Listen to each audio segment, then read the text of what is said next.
Once, as Lugal-Zagisi was burning down a temple, a dying priest uttered with his last ragged breath, "The blood of the innocent will be paid for by the blood of the one." Not one to ignore a second prophecy, Sargon took the priest's words to heart when reports of them reached his ears. They became a mantra that our soldiers echoed as we marched on Uruk. We knew that Ishtar would guide our way and grant us victory once more. It is time to end Lugal-Zagisi's reign of terror and unite Mesopotamia. Uruk shall belong to a rightful king, not a corrupt desecrator of temples. Alamas.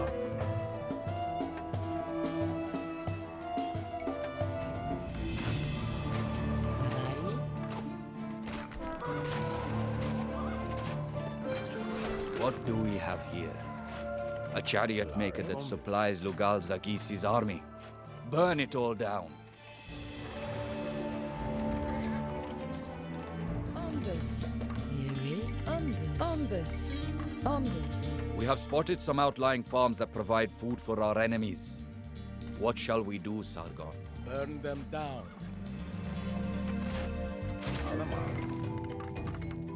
Lead us, Sargon.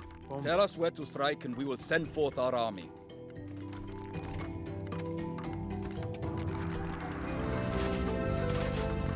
The haughty masters of Ur want to humiliate us with the construction of a monument.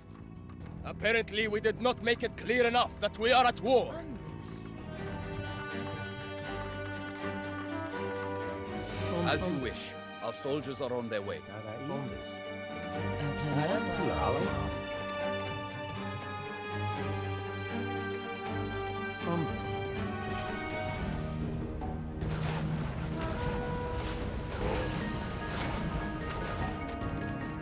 Ombus. I must admit that your army is huge. I dread the number of graves that I will have to dig for them.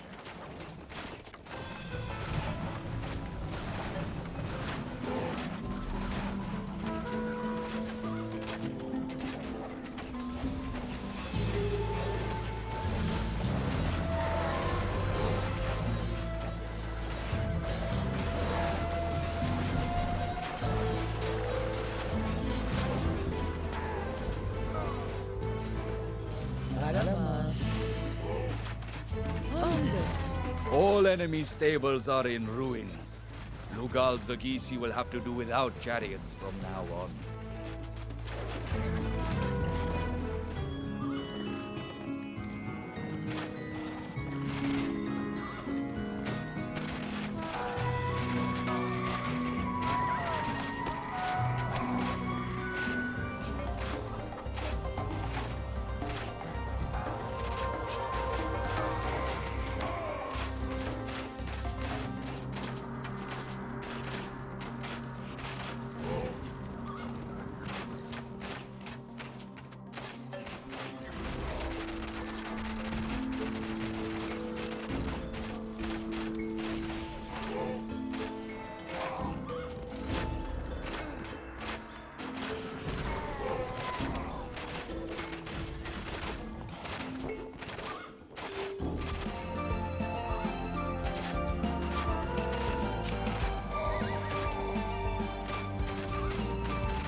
Not a single farmer escaped our blades. Uruk's inhabitants will have no food for years. Was this really necessary? It was the divine will. Never question that again, soldier. It is not for you to query Ishtar's intentions.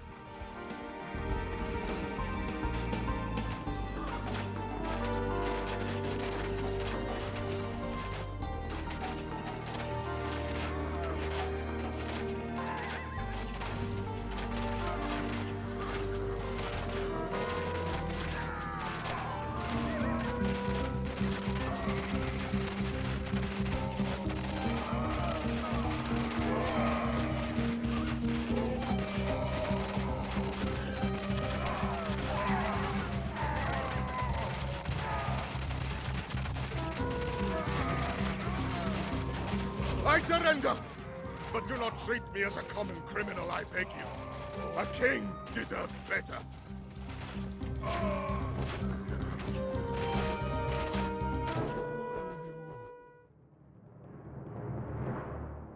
When we captured Lugal Zagisi, we did not kill him right away.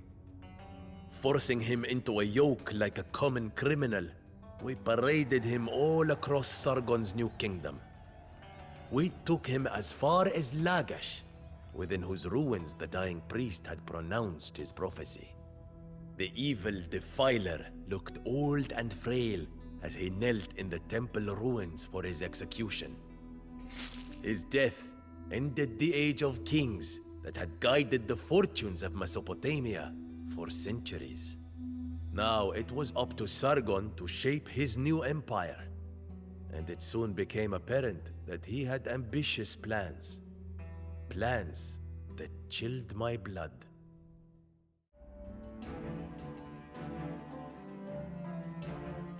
Despite not having been groomed for rule, Sargon had a natural talent for kingship. He built his new capital of Akkad to the north of Sumer, sending his new subordinates a powerful message. He would not follow the traditions established by past kings. No, this was truly a new beginning.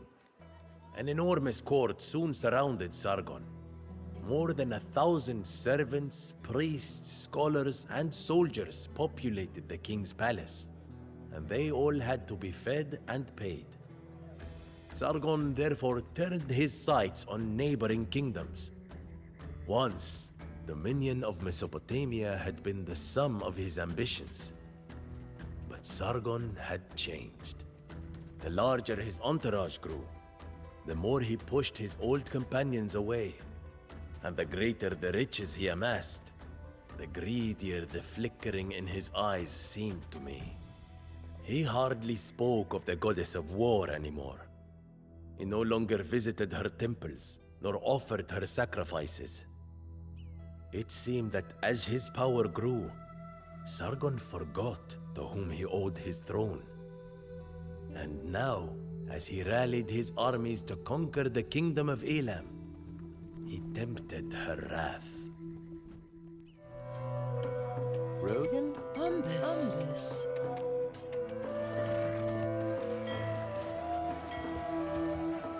We will send the laborers that you need, but you must keep the Elamite soldiers away from our walls. Karai? Alamas. Umbus.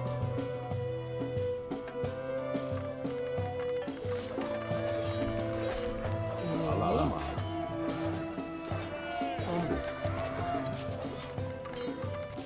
Help! Elamite soldiers are in our city!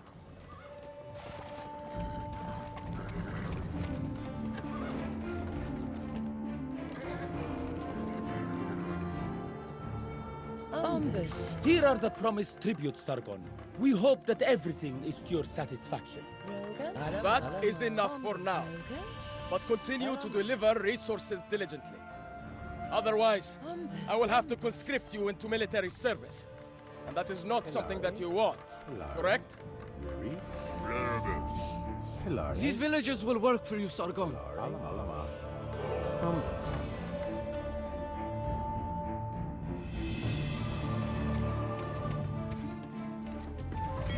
We have gathered more resources for you, Sargon.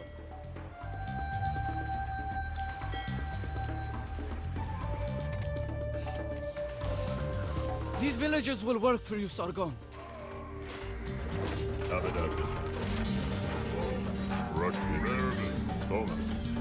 Oklama.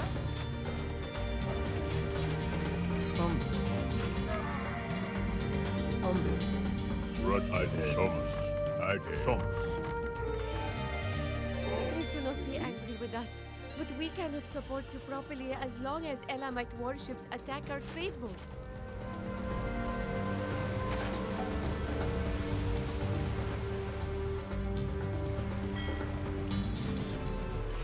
Tarai. Alamas. Why, Sargon? Tell us which resources you require, and we will gather what you need most. Umbus. Umbus. Do not shy away from taking what you need, soldiers. Plunder the enemy's homes as you please. None of you will face any consequences for it. Oklama. Umbus.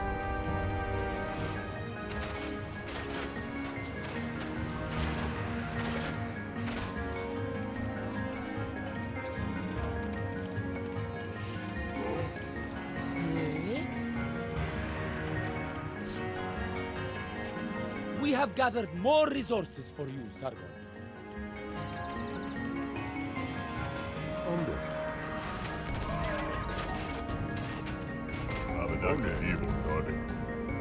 Pirate ships will no longer find safe haven in this dock.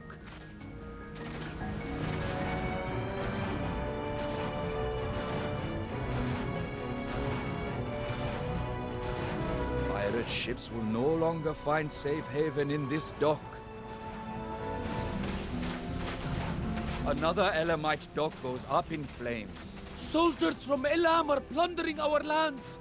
Help us, Sargon. The pirates of Elam have been driven from these waters. Now we can resume trade with the East and use its profits to support your campaign. Oh, great Sargon! We have gathered more resources for you, Sargon.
Elam is defeated.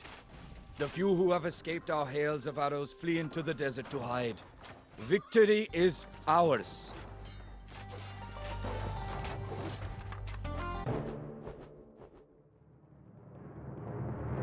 Can a mortal being of flesh and blood become a god?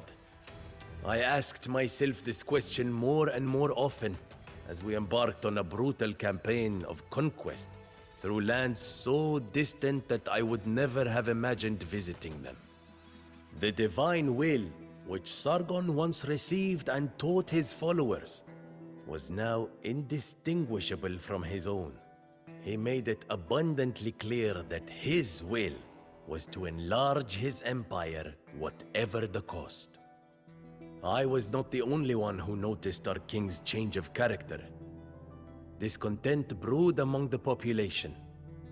Many of the soldiers, tired and spent from constant campaigns, harbored thoughts of treason. Sargon did not seem to notice his people's growing distrust. Caught up in his own world where friend and foe alike gave way to him, he was already planning his next conquest. A campaign that would lead us even deeper into darkness.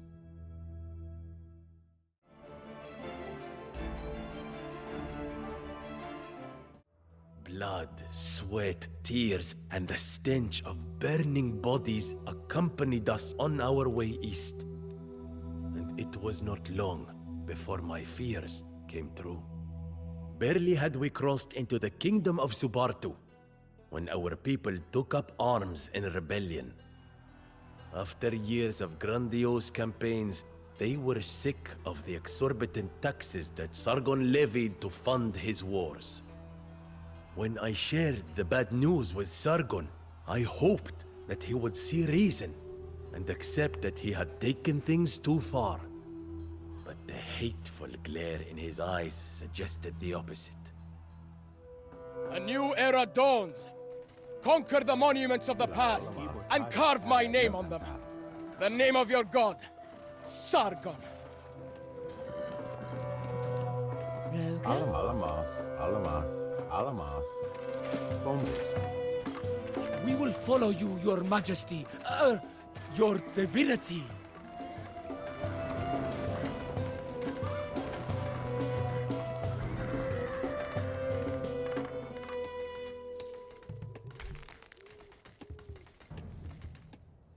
Rogan. We have captured a monolith. Bombus.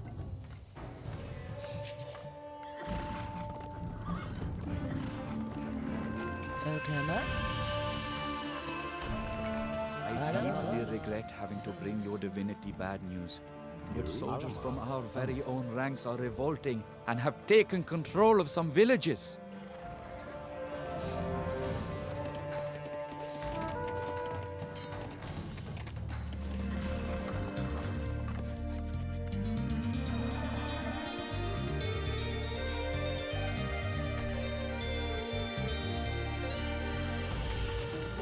Enough of this megalomania!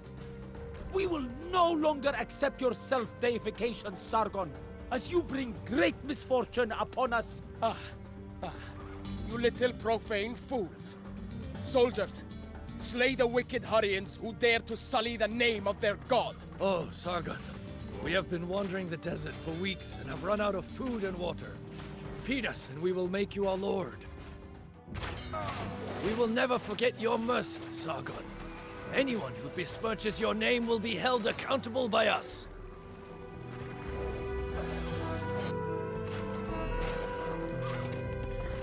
Alamas. Zomas. Rogan.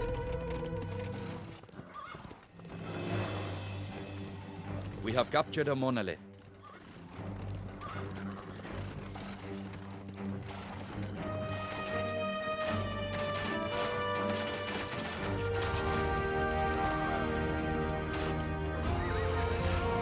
This village will no longer cause us any difficulties and will stand by our side faithfully again.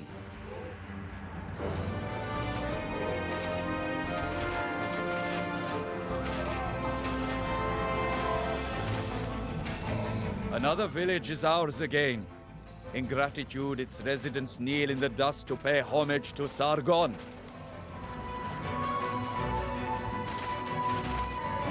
The rebel scum are defeated. Their unwillingness to accept their fate sealed it. We have captured a monolith. We have captured a monolith.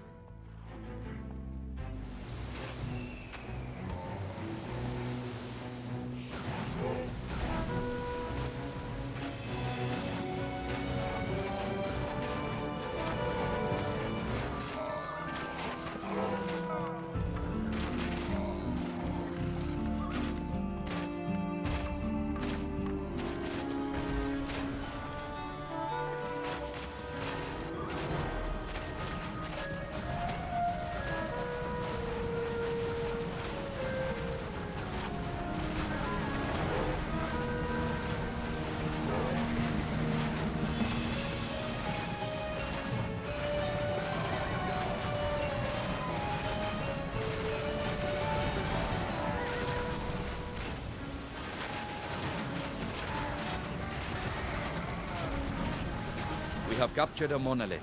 Mesopotamia is not enough. The divine realm of Sargon will continue to grow. I shall walk the ruins of Subartu, and its people will kneel before me! Can a mortal being of flesh and blood become a god? The answer is no.